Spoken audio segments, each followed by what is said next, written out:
축원드립니다. 오늘 말씀의 제목은 성령 인도 받는 방법이에요. 한 8가지 정도 경험을 통해서 깨달아진 부분을 말씀드립니다.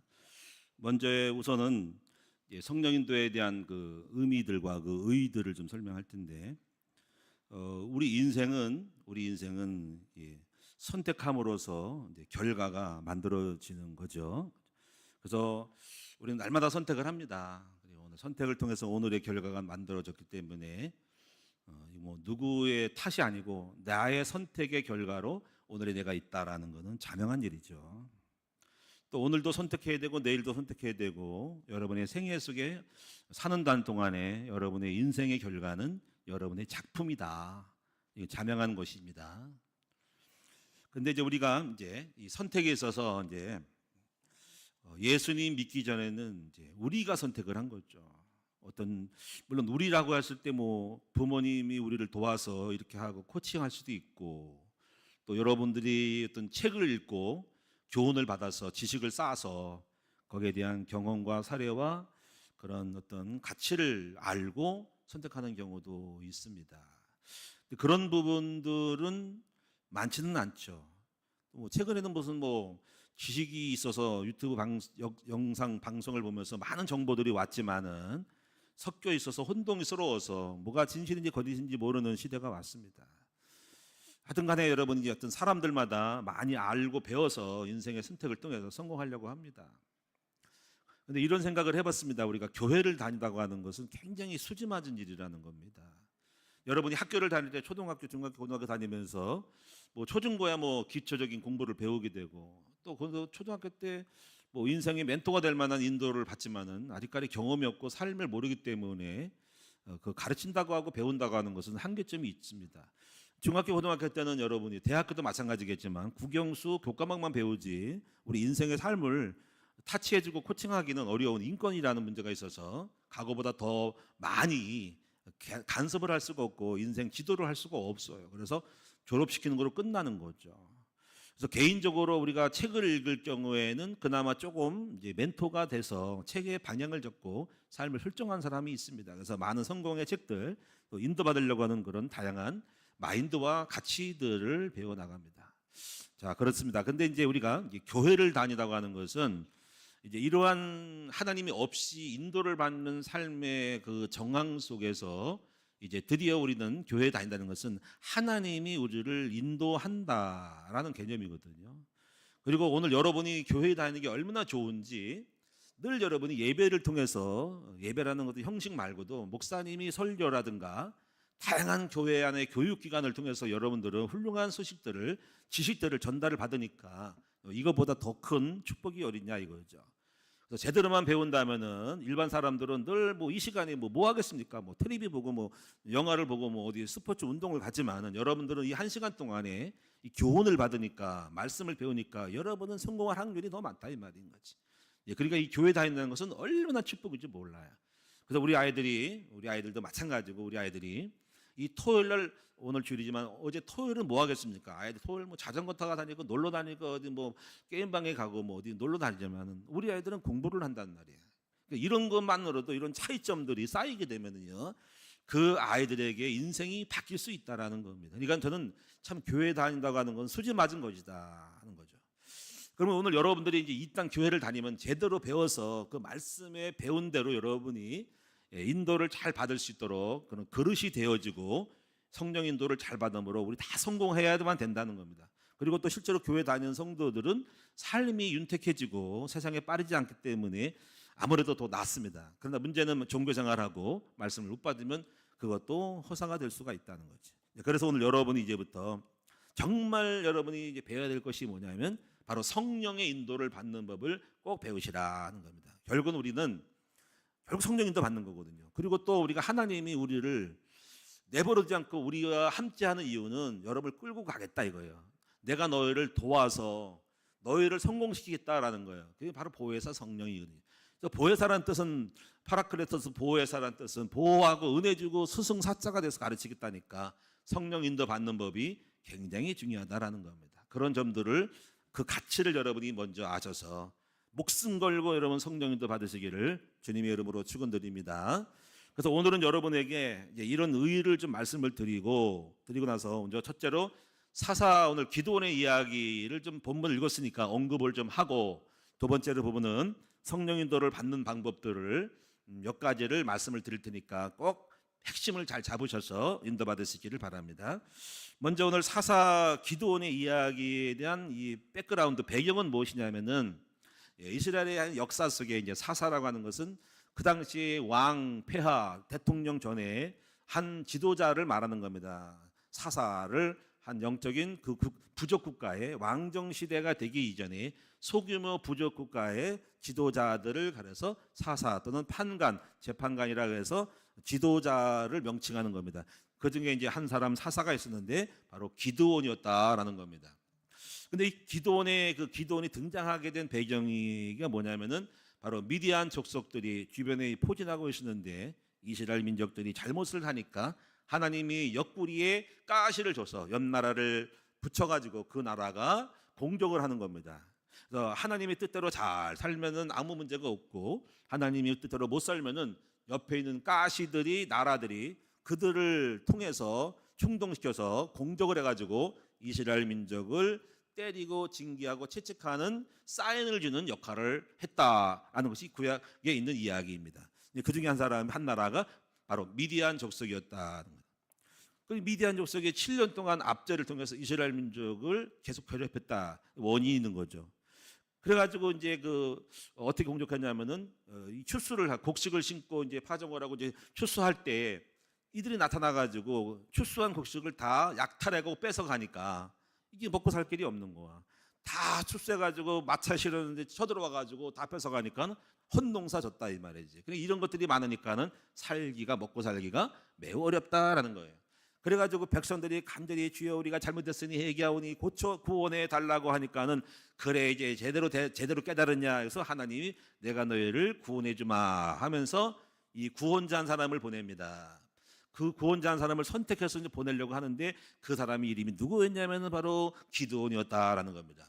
그래서 그 기드온을 통해서 이스라엘 민족을 구원하기 위한 그 부르심에 있어서 오늘 본문의 내용 속에서 기드온이 내가 너를 불렀으니까 너를 나랑 같이 일하자 했더니 하나님이 기드온이 나를 불렀는지 어떻게 알겠습니까? 하면서 이제 약간 튕기면서 이제 하나님의 그 사인을 받으면서 움직이고자 하는 겁니다. 그 내용 속에서 오늘 기드온이 이런 것이 뭐냐면 바로 내가 당신을 따라가서 농사꾼이었거든요. 밀농사였는데 여기 보면은 성경에 보니까는 밀농사였어요. 밀농사. 여기를 보시면은요. 11절에 11절에 보면은 마침 여호와스의 아들 기드온이 미디안 사람에게 알리지 아니하려, 이제 알려지면은 뺏어가니까 몰래 숨어서 농사를 지면서 밀을 갖다가 이제 포도주 틀에다가 집어넣고 타작을 하는 때 그때 주님이 나타났다 이 말이에요. 그러니까 밀농사꾼이었어. 한마디로 농업인. 이 농업인에게 하나님이 나타나서 이게 내가 정치에 들어가라 한 거예요. 정치로 들어가라. 그러니까 갑작스러워 생존, 내가 농사 짓던 사람이 어떻게 정치를 들어가냐니까는 이게 쉽게 움직일 수 없기 때문에 이 기도는 그 하나님으로부터 그 표징 또 사인 이런 거를 받으려고 이제 성령의 인도 받으려고 그거를 지금 하고 있는 작업이 오늘 본문의 내용이 있다는 거죠. 그래서 18절에 보니까는 여러 가지로 막 따집니다. 막 약간 불만 있는 거죠. 역사의식이 있는 거죠. 하나님이 함께 하셨다면 왜 우리를 이렇게 내버려뒀습니까? 라는 그 불평 어린 말을 하는 걸 보면은 이 기도원이 쓰신 이유가 있습니다. 그냥 아무나 쓴 것이 아니고 평상시에 농사꾼이었지만은 약간 그 문제의식을 가지고 있고 역사의식을 가지고 있는 사람을 아시고, 저 기도원이 농사꾼이지만 국가에 대한 의식과 바꿔야 되고 그 문제에 대한 문제점을 갖고 있다라고 하는 그거를 갖고 있는 걸 알고 주님이 쫓아오신 거예요. 그 많은 사람 중에. 그러면서 왜 이렇게 우리를 내버려뒀습니까? 하나님 계시면 왜 우리를 이렇게 어렵게 합니까? 약간 삐진 마음을 갖고 말하는 거예요. 그래서 여기 보면 이 모든 이적이 어디 있습니까? 애굽에서 역사했던 것이 어디 있습니까? 하나님이 왜 우리를 버리셨습니까? 왜 미디안에 우리를 넘겨줬습니까? 하고 약간 이제 요때 약간 하나님께 약간 항변을 하고 약간 불만스러운 문제의식을 가지고 항변하는 내용이 나옵니다. 그래서 이제 14절에 말씀합니다. 그래서 내가 이제 나타났다. 나 여호와가 너를 통해서 이스라엘 민족을 미디안 손에 구원할 거니까 너 이제 와라. 나랑 같이 일해보자 한 거예요. 했더니 이 기도원이 뭐라 하냐면, 오 주여, 내가 무엇으로 당신이 나를 부른 줄을 알겠습니까? 당신이 누군 줄 알고 내가 따라갈게요. 그러니까 좀 잘 확신이 없어요. 그러니까 좀 제대로 좀 당신이 하나님인지 뜻이 맞는지 나 지금 불안하니까 확인할래요. 해서 이제 그럼 어떻게 할까? 그러니까 여기 보면 17절에 보니까 당신이 나와 말씀하신 것이 맞는지 안 맞는지, 당신이 사기꾼인지 주의 뜻인지 보여달라고 해서 표징을 보여달라고 한 거예요. 표징을. 그럼 어떻게 표징을 보여줄까 하더니 잠깐 기다리세요 하고 이제 기도원이 자기 뜻대로 잠깐 기다리세요 놓고 밖에 들어가서 부엌에 들어가서 양떼 한 마리하고 여기 보니까 가루 이제 밀가루 이거 가지고, 그리고 여기서 17절에 염소 새끼 하나를 갖다가 그걸 갖다 잡아가지고 도살해가지고 고기 덩어리 가져오고요. 가루 하나로 무교병은 없을 무, 효, 발효, 무교병, 누룩 없는 떡을 만들어 놓고, 그리고 이제 그 고기를 갖다 끓인 국을 가지고 왔어. 해서 이제 그러면서 20절에 보니 가져오니까는 사자가 말하기를 이제 바위에다가 고기와 그리고 무교병 떡을 가지고 놓고 그리고 국물을 갖다 그 위에 부어라, 이렇게 가져오니까 그렇게 시킨 거예요. 그랬더니 이제 그렇게 했더니 사자가 지팡이 끝을 딱 거기 재물에다가 더니까는 바위에서 불이 나와가지고 그 국물을 부은 고기와 떡 위에 불이 붙었다 이거야. 이걸 보고 이제 기도원이 놀라가지고 와, 이게 하나님인 줄 알고 제가 하나님 앞에 함부로 했네요 하고서는 여기 22절에 기도원이 그가 여호와의 사자인 줄 알고 이르되 슬프도소이다. 주 여호와여 내가 여호와의 사자를 대면하여 보았나이다 하면서 놀래가지고 놀랍니다. 그러니까 이제 여호와의 사자가 말하기를 안심하라, 두려워하지 말라. 이제 알았냐? 넌 죽지 않아. 하더니가 거기서 기도원이 뭐냐면 여호와 살롬이라 그랬다는 거지. 유명한 여호와 살롬이 여기서 나오는 거예요. 여호와는 평화의 하나님이시다라는 거죠. 자, 이런 내용으로서 이제 그런 하나님께 표징을 통해서 나의 부르심은 나를 정치로 끌고 가는 거는 하나님의 뜻이라고 하는 확증을 받은 다음에 그 일에 뛰어들어가게 되는 거라는 거지. 자, 이게 무슨 의미라는 거죠. 또 하나가 오늘 이제 읽지 않은 본문이 있습니다. 그 본문은 이제 드디어 이렇게 부른 다음에 이제 전쟁이 터진 거야. 그래서 이제 미디안 족속이 쳐들어오는데 하나님이 이제 나가서 싸워봐라 한 거예요. 그랬더니 이 기도원이 또 의심이 돼가지고 이 싸움에서 이길 거야 안 이길 거야, 주님이 나와 함께 하신 증거를 보여달라고 하면서 이제 36절에서 40절에 보니까는 그리고 또 그런 증거를 보여달라고 또 합니다. 그 내용이 뭐냐면은 하나님이 정말 싸워서 이기를 원하고 내가 나가기를 원하면 하나님께서 이 양털 한 뭉치를 갖다가 오늘 이 양털에 이슬을 적셔 주세요. 그리고 그 대신 양털 밖에는 마르게 하고 양털만 이슬을 내리게 해달라고 했더니 그래 내가 해줄게 해서 그날 밤에 밤새도록 지난 다음에 그 다음날 아침 보니까는 양털에만 이슬이 있었다. 그러니까 이거 하나님이 함께하는 거고 하나님 보장하는 거구나 하니까 또 의심이 돼가지고 그럼 한 번만 주님 죄송한 짜증내지 마시고 주님 좀 약간 뭔가 열받지 마시고 한 번만 더 할게요. 어떻게 할까? 그러니까 이제는 양털 말고 양털 밖에 양털 빼고 양털 밖에만 이슬이 붙고 양털이 있을 수 없도록 해주세요 했더니 그래 알아서 해줄게 해서 또 그날 밤에 또 하룻밤 지냈더니 그 다음날 보니까는 바로 양털 밖에만 이슬이 있고 양털에는 골라서 없었더라 하는 거예요. 그걸 통해서 야 하나님이 함께하는구나 라고 하면서 드디어 전쟁에 출전하게 된다라는 이야기입니다. 자, 이게 이제 오늘 기도원에 대한 이야기예요.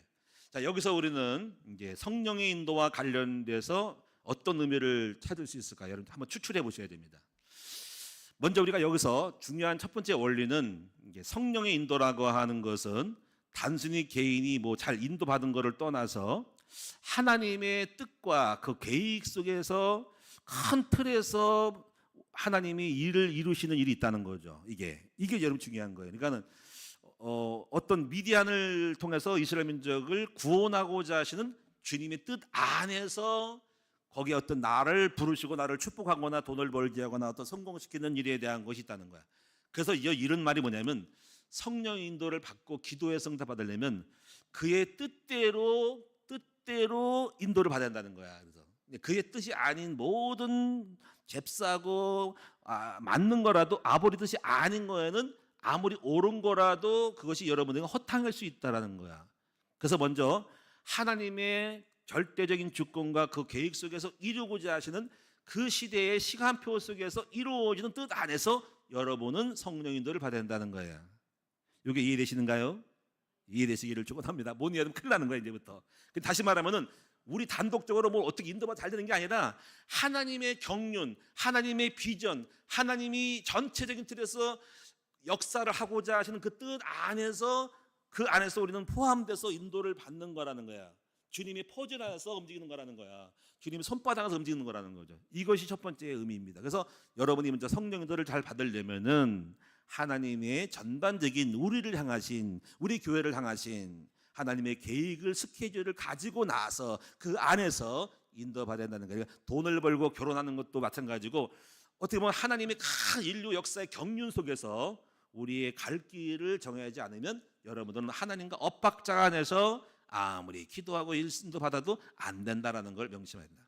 자, 두 번째 기도원의 의미는 뭐냐면, 두 번째는요, 기도원이 성령의 인도를 받아야 움직인다가는 절대적인 그런 명제를 갖고 있었다는 거야. 다시 말하면 쉽게 움직이지 않는다는 거죠. 굉장히 하나님의 뜻이면 하고 뜻이 아니면 안 한다라고 하는 그 절대적인 그 명제가 있었다는 거야. 이게 중요한 겁니다. 우리는 대충 뭐 유익이 되면 움직여, 좋을 것 같으면 움직여. 그게 아니라 만약에 하나님의 뜻이라면 손해가 나도 하나님한테 움직이고 또 유익이 없더라도 주의 뜻이 움직인다는 거죠. 그러니까 우리가 유익이 되고 유익이 없기 때문에 하는 게 하고 안 하고 아니라 아버지 뜻이면 하고 아버지 뜻이면 아니라고 하는, 그래서 그의 인도를 받고자 하는 굉장한 그 성령 인도에 대한 의식을 갖고 있었다는 게 중요하다는 거예요. 의식이. 여러분들은 그 같이 모르고 내 마음에 드는 대로 하고 그냥 하면 되지. 그게 아니라 아버지의 뜻이 아무리 옳은 거라고 생각해도 다 누구나 의견이 일치돼도 그의 뜻이 그것이 주의 뜻인지를 아는지에 대한 신중함이 있어야 한다는 거죠. 할렐루야. 왜냐하면 그의 선택이 내가 볼 때 당장 옳은 것 같아도 나중에 망할 수도 있거든. 그래서 성경이 잠언서 나옵니다. 사람이 마음으로 계획할지라도 그것을 인도하시는 여호와는 내가 이렇게 A로 갔는데 내가 보니까는 틀린 것 같은데 오늘 보니까 막 맞아 있고, 또 어떤 내가 B로 가서 좋은 것 같은데 오늘 보니까 망해 있으니까 이게 뭐지? 내 생각에 분명히 계산 맞았고 올바르도 불구하고 결과가 왜 이렇게 나와 할 때 그 모든 미래와 결과를 아시는 하나님께서 바로 우리는 하나님이 인도를 해야 하기 때문에 내 생각으로 옳다고 생각해도 옳지 않다함을 알아야 하는 거예요. 다시 말하면 뭐냐면요, 당연한 것 같은 당연하지 않고 당연하지 않은데 당연한 것이 있다는 거죠. 이게 무서운 말입니다. 그러니까는 내가 옳다고 했는데 옳지 않을 수 있다는 거예요. 옳지 않은 것 같은데 옳다는 거죠. 그냥 알 수가 없어요. 그러니까 무조건 성령 인도를 받아야 되는 거예요. 성령 아니면 인도 아니면 죽는다는 거 명시하라. 할렐루야. 한번 따라합시다. 성령 인도가 그만큼 중요하다는 거죠. 그다음에 세 번째 의미는 여호와 살럼이라는 걸 뭐냐면요, 성령 인도 받는 거의 특징은 마음이 평안함입니다. 그래서 약간 불안하면은 움직이지 말고 약간 찝찝하고 불안해 보면은 술을 안 드는 게 좋습니다. 그래서 마음이 거의 공통적인 특징인데 마음이 평안한 거. 그래 여호와 살렘이라는 것은 평안하다. 이제 그게 이제 하나님 나를 불렀구나라는 그 표징의 증거를 가지고 뭔가 하나님과 나 사이에 그 의가 이루어짐으로써 오는 질서, 그 평안함 속에서 평안해. 내가 이게 평안해. 내가 이 사업하는 게 평안해. 내가 목회 가는 게 평안해. 결혼하는 게 편안해. 내가 이게 평안해. 그 평안이 나의 표정이 될 수 있다라는 거 명심하셔야 되는 거죠. 할렐루야. 그래서 이런 부분들을 보시면서 이제 기도원이 그만큼 이제 성령 인도 받으려고 애를 썼다라는 거예요.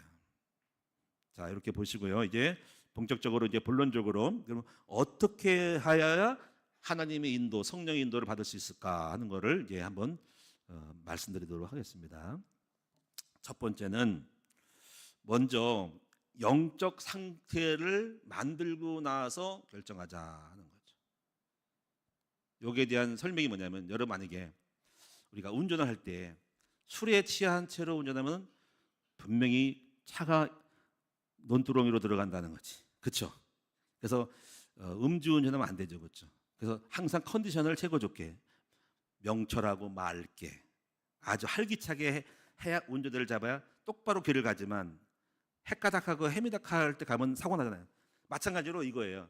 제가 경험으로 보면 육신적으로 생각할 때 결정하는 모든 선택은 전부 이상하게 되는 거라는 거죠. 영적인 상태, 영적으로 충만하고 항상 하나님 함께하는 성령 충만한 가운데서 결혼도 결정하고 만남도 결정하고 사업도 할 때는 수가 참 잘 나와. 그거를 여러분 아셔야 한다는 거지. 그래서 여러분이 항상 이제 근데 이제 이런 것들이 처음부터 그런 상태가 되지 않아. 초창기 때는, 그래서 처음 예수 믿을 때는 영적 상태가 안 되기 때문에, 그래서 문제를 만날 때 쉽게 결정하지 말고 우선 기도 속에 들어간다는 거지. 그래서 기도 속에 들어가서 뭐 열흘 동안 기도하고 금식을 하면서 영적 상태를 만난 다음에 그때에서 떠오르는 명철함, 그리고 성령의 인재하심이 보이지 않았던 것이 보여지게 되고, 또 멀리 보게 되고 객관적으로 보게 되면서 수가 나오는 거지. 쉽게 말하면 이렇게 이 말인 거예요. 여러분이 육신적인 걸 때는 결정하지 말라는 거예요. 그래서 영적인 상태를 만들고 나서 결정할 수 있는 패턴을 가지라는 거야. 그래서 저는 여러분 결혼이라는 것도 마찬가지. 결혼도 쉽게 하면 안 돼요. 여러분이 무조건 내가 옳다고 하지 말고 결혼을 위해서 기도를 해야 된다고. 그래서 내가 기도하는 영적 상태에 들어간 다음에 해야 돼. 또 때로는 이겁니다. 어릴 때는 몰라요. 내가 선택이 몰라요. 내가 어느 정도 내가 많은 안목을 키우고 그릇을 키우고 경험을 키우고 수준이 높아진 다음에 내 수준이 업그레이드 된 다음에 보는 거는 다 다릅니다. 무슨 말 알겠습니까? 내가 한국에 있을 때 선택하고 미국 갔다 와서 보는 때의 사업이 다르다고요. 한국만에서는 우물안 개구리로서의 사업을 선택하지만 전 세계를 돌아다닌 다음에, 그래서 이제 젊을 때 여행을 다니고 많은 안목을 키운 다음에 세계적인 그 흐름을 보면서 봤을 때 그 사람이 경영하는 수가 다르다고요. 그래서 우리는 우리의 수준을 높여야 돼요. 그 수준은 영적인 레벨업을 시키고, 그리고 많이 내가 성장한 다음에 그릇이 넓을 때 볼 때 그릇을 따라서 내가 선택하는 건 다르다는 거죠. 이걸 만들어내야 한다는 거죠. 물론 여러분 난 그렇게 하고 싶잖아요. 당장 그럼 하시면 됩니다만은 적어도 내가 볼 때 그래요. 적어도 내가 기본적으로 나는 그래요.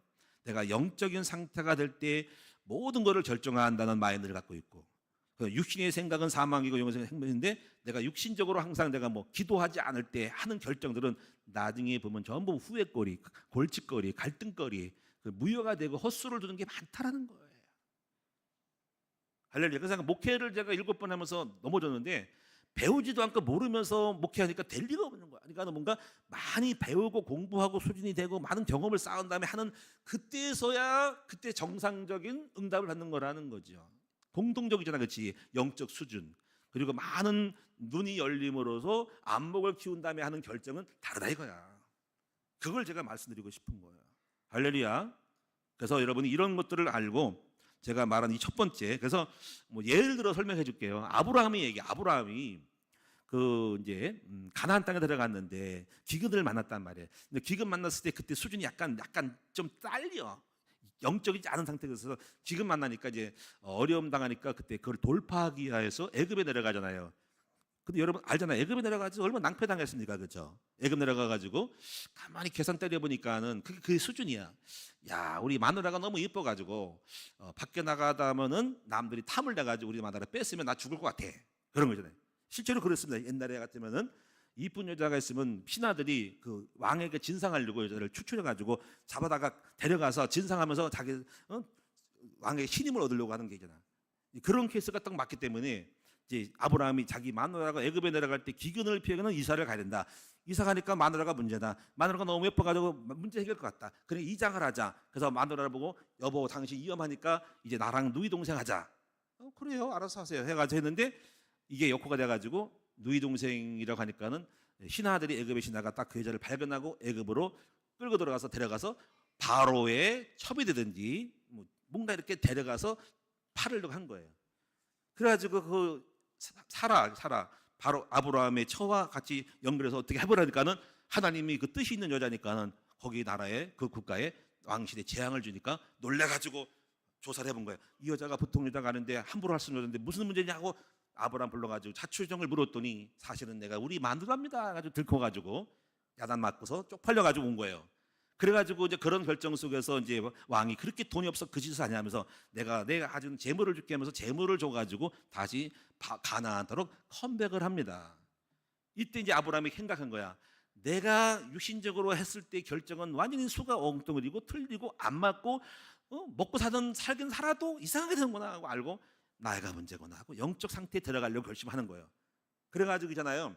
그 원인을 찾은 거죠. 왜 내가 영적이지 않을까 찾을 때 그때 당시 아브라함의 조카하고 목축업을 하면서 그 우물물 때문에 싸우면서 종들이 싸우면서 그 신경 쓰고 짜증내고 하다 보니까 영이 떨어짐을 알고 그 조카랑 당분간은 결별해서 헤어져서 나만의 영적 시간을 가져야 되겠다라고 영적 자리에 들어간 거란 말이에요. 그래가지고 그 사건이 창세기 13장인데요. 이렇게 조카를 불러 말합니다. 내가 삼촌이니까 뭐 권위가 있으니까 내가 양보할게. 네가 우하면 내가 좌하고 네가 좌하면 내가 우하니까 네가 먼저 선택하고 난 네 나머지 따라갈게 했더니 그리고 왜 했을까? 바로 아브라함이 영적 상태를 만들지 않으면 내가 하는 모든 결정은 실수다. 그래서 그런 상태를 만들어내요. 그래서 안녕하고 뻔해본 다음에 그다음에 아브라함은 산속으로 들어가는 거죠. 그 산속에 이미 선택된 이미 좋은 건 다 뺏기고 그다음에 도시 소돔고모라를 가버리고 아브라함은 산 모퉁이에서 숲에서 거친 숲에서 살면서 거기서 기도를 잘하게 된 거야. 그러니까 아브라함의 이 선택은 영적인 상태를 만들지 않으면 선택은 전부 오바 잘못되다 해가지고 영적 몸을 만들었다 그 말이야. 그리고 드디어 그 결과가 나오는데 창세기 14장에 마무리 상수를 기도했더니 돈을 잘 벌 수 있는 사업에 지얻어서 가병이 318명 돼가지고 나중에 조카가 포로 잡혀갈 때 구출했다는 거지. 여기서 주는 교훈이 뭐냐면 이거예요. 영적이지 않을 때의 모든 선택과 그것은 아무리 옳다고 생각해도 허수가 되고 악수가 되고 실수가 되고 파토가 되어서 시간만 낭비하고 다시 제자리로 돌아온다는 거. 그래서 영적인 상태를 만들어서 하는 거야말로 최고로 인도를 잘 받을 수 있다라는 확률이라는 거죠. 여러분 이것을 알고 오늘 여러분도 이와 같이 영적 상태가 되셔서 선택하시고 영적으로 많이 성장한 다음에 선택할 수 있는 저와 여러분 될 수 있기를 바랍니다. 결혼도 마찬가지입니다. 그래서 여러분들 이런 많은 부분 속에서 여러분들이 내 자신을 업그레이드 시킨 다음에 보는 눈이 다 다르다고요. 이거를 잘 하시기 바랍니다. 저는 결혼할 때 선택할 때 이거를 당장 이렇게 딱 보고 결정하는 건 아니라 미리 선정했어요. 선정. 다시 말하면은 내가 목회자가 되니까 목회자가 될 수 있는 사람의 조건은 첫째 1, 2, 3, 4 한 4가지 정도 한 것 같아요. 첫째가 뭐냐면 기도 많이 하는 사람 된 거예요. 이게 첫 번째. 그러니까는 저는 뭐 공부를 많이 해야 돼요. 요리를 잘해야 돼요. 전부 그런 거 생각도 안 했어요. 뭐 예뻐요. 그거 생각도 안 했습니다. 다만 딱 하나 기도 많이 하고 첫째 사모가 될 사람. 일단 그거 아니면 안 되니까. 두 번째는 사모가 될 사람. 두 번째는 기도를 많이 하는 사람. 나는 내가 기도의 중요성을 알았거든요. 기도의 중요성. 그래서 기도 많이 하는 사람. 세 번째가 좀 밝은 사람. 좀 이렇게 너무 어둡거나 침침하지 명랑한 사람. 이렇게 몇 가지 한 거예요. 그리고 그 기준 따라서 거기서 점수가 나와서 아니면 아닌 거야. 기도 하나면 아는 거야. 이런 식으로 뜻을 정한 거예요. 이거 필요할 수 있습니다. 뭐 여러분 저 생각이니까 제 결정이지만 여러분도 마찬가지로 여러분이 뭔가 영적인 수준 따라서 또 결정하는 거예요. 그런 레벨도 여러분이 만드는 건데요. 여러분 그릇 따라 난 그 필요 없어요. 기도하는 상관없어요. 뭐 할수면 할 수 없지만은 그래서 영적인 수준 따라서 레벨과 기준점이 다르다 이거지. 회사에서 우리가 들어갈 때 회사의 기준점이 다르잖아요. 아무나 오는 것도 있고 어떤 회사는 학벌 안 봐. 이거 중요해 하고 이런 거를 보는 것처럼 우리의 영적 수준에 따라서 선택이 다르다는 거예요. 자, 두 번째입니다. 성령 인도받는 두 번째 중요한 거예요. 객관적인 자리로 들어가서 선택을 하라라는 거. 객관성. 객관의 반대가 주관이잖아요. 주관은 내 생각대로 가는 건데 객관은 다양한 상태를 살펴보면서 선택을 하는 거잖아요. 운전을 할 때 보면 객관성이 있는 사람, 바로 앞만 본 사람은 주관적. 근데 좌우 돌아보는 사람은 약간 객관성이 있음. 뒤를 돌아보고 백미러 보면서 내가 가야 될 길을 선택한 사람은 객관성. 앞에 차와 앞에 차 앞을 보는 사람은 더 높은 객관성. 이런 사람들은 사방 팔방 다 보기 때문에 거기서 가장 적절한 수를 딱 두는 거 이거죠. 그러니까 이런 걸 전체적인 흐름을 보면서 내가 서야 될 자리를 선택하는 거. 대표적인 장기를 두거나 바둑을 둘 때 보면은 우리가요 객관성을 가지고 전체 판을 전체를 들여다보면서 이제 몰리지 말고 전체적인 흐름을 보면서 착수를 해야 되는데요. 하수들은 보면은 막 끌려다니면서 몰려다니다가 망하는 건데 고수들은 전체적인 흐름 보고 집수를 만들기 위한 맥을 잡거나 형세를 구축하면서 수를 둔다는 거지. 그거를 모르는 거죠. 그래서 우리가요 이제 이런 생각이 들어요. 객관성을 갖는 거에는 그 현실에서 우리가 많이 상황과 감정에 따라서 끌려서 결정할 수 있기 때문에 가능하면 그 자리를 떠나서 멀리서 그 상황을 관찰할 수 있는 이런 타인의 입장에서 볼 수 있는 눈이 중요하다는 거지. 그래서 제가 목회를 할 때 그 훈련을 받으려고 목회를 교회를 열심히 여기서 하다 보면은 흐름 따라 이제 자기 이치를 잃어버릴 수 있죠, 그렇죠? 그러면 항상 해마다 제가 하는 거는 1년에 한 번, 두 번 정도는 교회를 떠나야 한다. 떠나가지고 저기 단양 수양관에서 단양에 가서 3박 4일 동안 있으면서 교회에 대한 거를 관찰을 합니다. 돌아보는 거지. 아, 지금까지 어떻게 왔지? 그럼 앞으로 어떤 걸 해야 되지? 그리고 지금 나는 지금 어떤 위치에 있고 어떤 게 문제고 어떤 걸 극복해야 되고 어떤 방향으로 가야 되지? 라는 거를 전체적인 안목으로 그 자리를 떠나서 보는 시간을 가짐으로써 수를 구상하고 이렇게 해야 되겠다라는 걸 많이 했다고요. 그래서 이제 그거를 평안하면서 아, 이렇게 앞으로 가야 되겠구나 하는 자기의 자리를 한번 점검하면서 재설정하는 리부팅하는 시간이 있었다는 거지. 가끔 가다 보면 정치인들이 전국의 혼란 속에서 아, 너무 복잡해 생각할 시간을 줘하면서 자리를 없어, 그 사람 없어졌어. 근데 어디 가면 어디 산속에 들어가서 어디 별장에 가서 전국을 구상하고 와서 술을 둔다는 거지. 그거 같은 거라는 거예요. 이게 왜 그러냐면 뭐 객관성의 자리에서 판단하려고 하는 거예요. 그래서 우리가요 이런 얘기했어요. 갈매기 꿈이라는 그 책이 있잖아요. 거기 뭐 이런 글이 유명한 글이 있잖아요. 높이 나는 새가 멀리 본다는 거죠. 그냥 높이 안 나고 낮은 데서 보면은 그 국한된 그 빌딩과 벽과 산에 막혀서 그 산 너머의 세계, 산 너머의 어떤 역사를 모르는 거죠. 그래서 항상 보면 제갈공명이라든가 사마이라든가 이런 그 전략가들은 보면은 전쟁을 할 때는 먼저 그 정세를 파악하고 지형을 돌아보면서 답사하면서 높이 올라가지고 강은 어디 있고 바위는 어디 있고 적은 어디 들어오고 테러는 어디고 어디서 진격하고 함정 어디고 이걸 전체 보면서 전략을 짠다 그 말인 거지.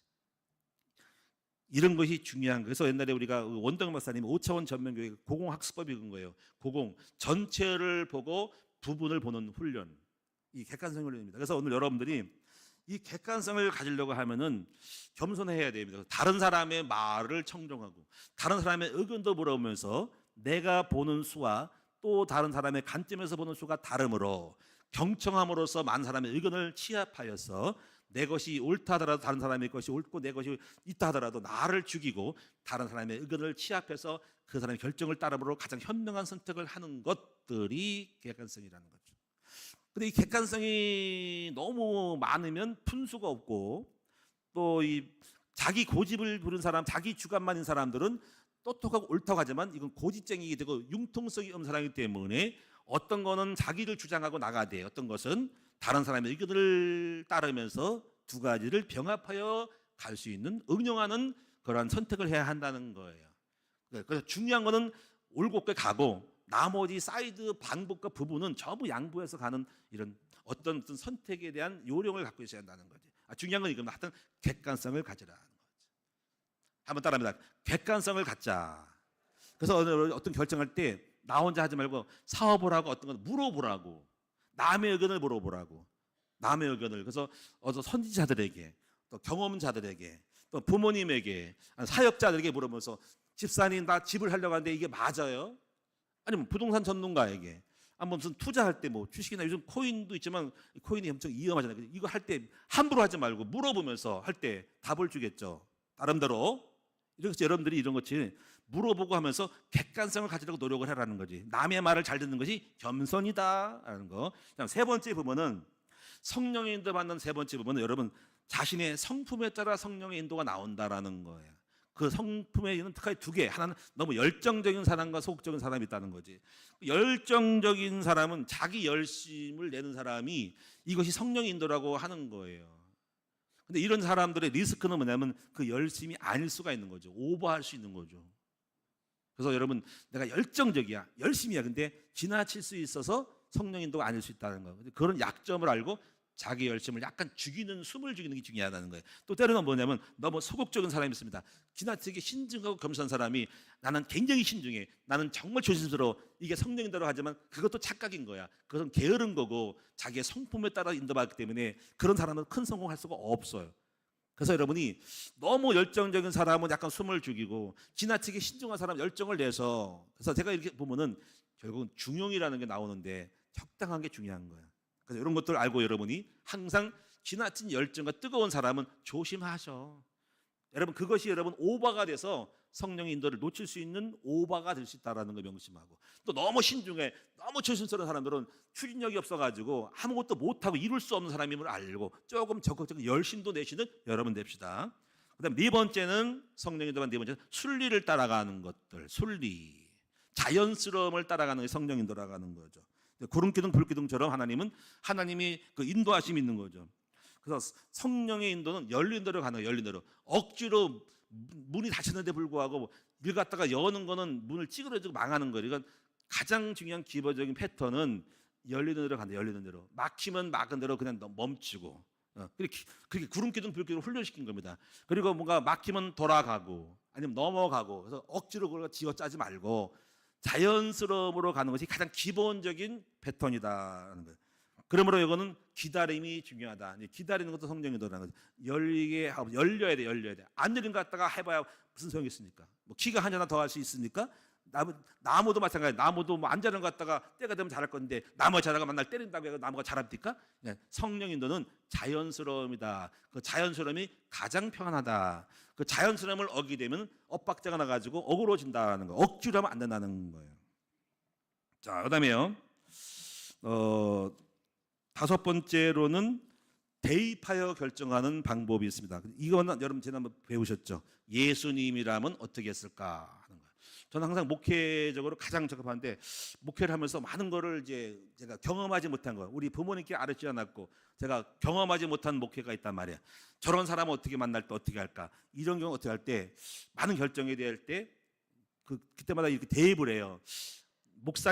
예수님을 이 목회 자리에 초청하는 거죠. 물론 항상 예수님을 주인이지만은 직접 물어봅니다. 예수님, 우리 교회에 이런 일이 벌어졌는데요. 예수님은 어떻게 처리할 것 같아요? 예수님께서. 그 입장으로 딱 돌아가면 답이 나오는 게 많아요. 하나님 아버지, 우리 교회에 이런 사람이 들어왔는데요. 이런 사람을 어떻게 할까요? 주님이라면 이런 사람을 어떻게 대항하고 어떻게 만나고 어떻게 처리할까 할 때 주님이 가르쳐 주셔요. 이렇게 하라고. 그렇죠? 그래서 우리가 이 성경을 배우면서 예수님의 행적을 배우면서 예수님이 가늠한 여자에게 어떻게 대했고 또 예수님은 바리새인들에게 어떻게 했는지, 그걸 보면은 우리가 너무너무 참는 것도 중요하지만 예수님처럼 바리새인들에게는 화를 내고요. 밥상을 엎는 것도 중요한 것이 될 수가 있는 거예요. 그러니까 여러분이 혹시 제가 화를 낼 때는 아무나 하는 것이 아니지만은 분노할 때가 있다는 거. 그러니까 함부로 분노하지 않지만은 불의에 대하여 분노할 수 있고 화를 낼 수 있는 다양한 예수님을 배워서 우리도 예수님처럼 이런 상황에는 이렇게 할 수 있다는 걸 대입하는 것이 중요하다는 거죠. 오늘 여러분도 여러분 그 대입해서 우리 예수님이라면 어떻게 하셨을까? 아니면 아무개 목사님이라면 어떻게 했을까? 우리 부모님, 아버님은 어떻게 했을까? 하고 훌륭한 사람을 대입하여야 한다는 거죠. 그러면 여러분 승리할 확률이, 좋은 길을 선택할 확률이 많다. 그 다음에 여섯 번째로는요, 현장의 열매를 보고 따라가라. 이건 증거 앞에 할 말이 없는 거죠. 열매를 보고 따라가라. 그래서 증거 있는 사람들의 말은 신빙성이 있죠. 그렇잖아요, 그렇죠, 여러분이요. 어떤 사람이 사업을 성공하면은 사업이 이렇게 되면 그 사람 말은 실리가 있는 거야. 성공해봤으니까, 그렇죠. 제가 목회자로서 제가 나름대로 어떤 성과가 있으면은 제가 하는 말을 신뢰한단 말이에요. 그러니까 근데 내가 목회를 못해요. 그러면 내가 목회 못할 때 여러분 목회 이렇게 하면은 그 말이 진짜 맞는지 모르잖아요, 그렇지? 그래서 여러분이 우리가 항상 열매를 보고 그 사람의 말에 증거를 따라갈 때 확률이 있다라는 거죠. 그렇죠? 그래서 우리가요 이렇게 될 때는요, 우리가 성공한 사람들을 모방하는 것도 성령 인도일 수 있어요. 그렇죠? 모방을 해서 그 사람대로 따라하다가 나중에 창조하는 거죠. 그래서 모방도 성령 인도일 수 있다. 그렇잖아요, 여러분. 사업도 사람이 어떤 장사할 때면 그 사람이 하는 사업의 매뉴얼, 콘셉트를, 서비스, 인테리어를 다 잡는 거잖아. 그게 이제 성령이 될 수 있는 거예요. 그래서 여기서 또 중요한 변수가 있습니다. 이거이죠, 우리가요. 응답은 받았지만 말을 못한 사람이 있습니다. 그럼 말 못하니까 응답이 없는 게 아니거든요. 또 이런 게 있습니다. 속으면 안 되는데요. 말은 잘하는데 응답이 없어. 그 말을 잘하니까 많은 열매지만 또 아닌 거예요. 그러니까 이 사람 말만 못할 뿐인 거 사실 열매가 없다는 거죠. 그러니까 말 잘하는 거 속지 말고 실제적인 열매가 있는가를 보면서 사실과 거짓을 분별하는 눈이 열려야 한다는 거죠. 그리고 여러분 이제 신앙생활은 뭐냐면요, 말씀 성취의 증거를 따라가는 거예요. 다시 말하면은 성경에서 아브라함이 100세 아기를 낳았다면 아기 난 거야. 그러면 그 얘기를 믿고 따라가. 그러면은 아브라함도 100세 때 아기 못 낳는 신체 경소견으로도 아기를 낳을 수 있구나라는 이거를 신뢰하고 그럼 어떻게 낳는가를 방법을 찾아가는 거지. 그렇죠? 그들은 믿으라고. 왜냐하면 성경은 성취될 하나님의 언약의 말씀이거든. 순수하게 받아야 돼요. 의심하지 말고. 그래서 여러분 이삭이 100배 받았다면 100배 받은 거야. 문제는 어떻게 받느냐가 문제지. 받은 거 받으니까. 그러면 우리가 그 말씀을 접할 때는 성취될 말씀인가. 이삭이 농사에서 100배 받았다면 그 100배 받은 증거를 찾는 것뿐인 것이 못 찾으면 할 수 없는 거고 그대로 믿으라는 거지. 그렇죠? 야곱이 삼촌의 집에 가가지고 양떼 복을 받았는데 그가 막 기도했더니 얼룩말이 막 타가지고 그걸 갖다가 새끼를 낳아가지고 했다 할 때 그걸 적용해가지고 자기도 그대로 따라서 이제 얼룩말이 교미할 때 물가에다가 어떤 나무 껍질 벗긴 거가 꽂았더니 나더라. 그 꿈대로 그대로 하는 거야. 그럼 우리가 이제 그런 거를 보면서 이렇게 우리가 어떤 증거와 어떤 거를 할 수 있겠다라고 생각하는 거죠. 그러니까 성경에 있는 모든 것은 성공한 사람들의 하나의 그 스토리야. 그것을 배우면서 나도 요셉처럼 야곱처럼 배우겠다라는 거예요. 그렇죠? 그대로 그래서 성경은 성공한 사례들에 대한 스토리를 내가 배워서 나도 모방하는 거라는 거지. 전부 다 그거야. 전부 다가. 사람은 왕이 되고 사람은 노예가 총리 되기도 하고 가난한 사람이 되기도 하고 또 어약 없는 야곱은 또 나중에 장자권을 떼어서 장자권을 잇기도 하고 전부 이러는 거야. 또 룻이란 여자는 시어머니 따라가지고 어려웠는데 나중에 부자 돼가지고 좋은 남자 만나고 전부 다 성경은 성취될 메시지인 거야. 그거 전부 간증이야. 그러니까 성경적 간증 그리고 우리들의 간증을 열매를 보고 따라가면 된다라는 거지. 할렐루야. 마지막 하나는요. 하나님이 여러분을 어떤 간에 성령의 인도를 따라 확신을 가져야 된다. 하나님 나를 인도하는 확신을 가져야 된다. 사랑의 확신을 가져야 된다. 이 말은 뭐냐면요. 적어도 우리가 로마서 8장 28절 보니까는 하나님을 사랑하는 자 곧 그때로 부르심을 입은 자는 합력해서 이룬다는 거지. 다시 의심하지 말라는 거야. 다시 이 말은 뭐냐면 하나님이 여러분을 사랑하시고 복주기로 마음 먹으면 여러분이 혹시 실수해도 보게 되게 하고 이거예요. 혹시 잘못 선택해서 어려움을 당해도 하나님 그 어려움을 통해서 더 좋게 만드시는 하나님인 거예요. 이걸 믿는 믿음으로 전체적인 의미에서 확신 가운데 포기하지 말고 끝까지 가라는 거예요. 결국은 잘 된다는 이거예요. 그래서 여러분 보세요. 요셉이 노예를 팔렸는데 불구하고 하나님은 노예를 판 것을 가지고 이스라엘을 떠나서 애굽으로 진출하는 계기가 됐다. 이걸 알고 있고 믿음으로 알고 있었고 감옥에 갈 때 누구 보면 감옥은 망한 사람이 되지만 감옥이 망한 게 아니라 그 감옥에서 하나님이 합력해 선을 이뤄가지고 거기 바로의 그 떡 마서 술 마시는 사람 만나가지고 바로 앞에 인도받는 일이니까 우리가 보는 감옥은 망한 것처럼 망한 게 아니라는 거죠. 다시 말해 하나님은 우리의 실수, 우리의 부족함, 그 형들의 요셉을 팔았던 그 못된 그 시기심으로도 다 써서 결국은 우리 하나님이 주권 속에 좋게 만드신다라는 걸 믿으시라 이 말인 거예요. 한번 따라합시다. 하나님은 나의 실수, 타인의 공격, 또 타인의 실패에 불구하고 축복으로 만드신다. 그러므로 하나님 백성들은 결코 망하지 않는다는 믿음을 가지시기를 바랍니다. 그리고 이제 마지막으로 이제 한 가지 뭐냐면 결론적인 건데요. 성령의 인도를 이렇게 받다 보면은 하나님은 이런 게 있습니다. 우리 그릇대로 인도하신다고 보는 거죠. 제가 이런 좋은 말이 있습니다. 어린아이에게는 큰 돈을 맡기지 않는다는 거죠. 우리가 초등학생에 1억이 있다면 1억을 안 맡깁니다. 절대로 안 맡기죠. 여러분 초등학교 있으면 자 1억 줘서 야 저금 잘해. 절대로 안 합니다. 절대로 안 줍니다. 1,000원이나 10,000원만 50,000원만 주셔도 1억은 안 줍니다. 그럼 누구에게 줄까요? 1억을 맡을 사람에게 준다는 거예요. 그래서 다시 말하면 성령 인도는 우리가 하나님이 우리의 비전만큼 우리를 끌고 가신다는 거예요. 비전만큼. 그러니까 그릇이 작은 사람은 그릇 작은 것만큼 끌고 가는 거예요. 근데 여러분 사업을 할 때 나는 하나님 가게 하고 500만 원 벌었습니다. 그럼 500만 원만 끌고 가시는 거예요. 마음에 500이 마음에 안 들어. 난 5억을 받고 싶어. 한 달에 5억. 그럼 5억을 받도록 인도하실 거라는 거죠. 그 대신 고생은 많아야 돼. 왜냐면 5억밖에 그릇이 커지니까 여러분 찢어 발겨가지고 성품 그릇 만들려니까는 고생이 많으니까 산맥을 많이 넘어가니까는 꿈이 클수록 인도도 많고 꿈도 많고 잠도 못 자고 그러나 하나님은 역사도 크다라는 거죠. 그래서 한번 따라합니다. 하나님은 우리의 비전을 가진 것만큼 우리를 끌고 인도하여 만들어간다. 이게 성령 인도인 거예요. 제가 이제 생각하면은 내가 학교를 세운다고 할 때 학교를 세우지 말걸 그랬나 생각하는 거예요. 학교 세우는 일이 보통이 아니거든요. 그러면 이제 거기서 이제 고생문이 많이 열리는 거야. 실제 말로 우리가 볼 때는. 근데 그것을 꿈을 가지니까 그 꿈을 이루기 위한 많은 일이 있는데 그냥 비전이 없으면 꿈도 없고 악몽도 없고 그냥 편하지만 아무것도 없는 거야. 그래서 성경에 보면 소가 없으면 외양간은 깨끗하거니와 소의 힘으로 얻는 것이 많다니까 네가 알아서 하시는 거죠. 한번 따라합니다. 하나님은 우리 비전대로 꿈대로 그릇대로 인도하시고 역사하신다.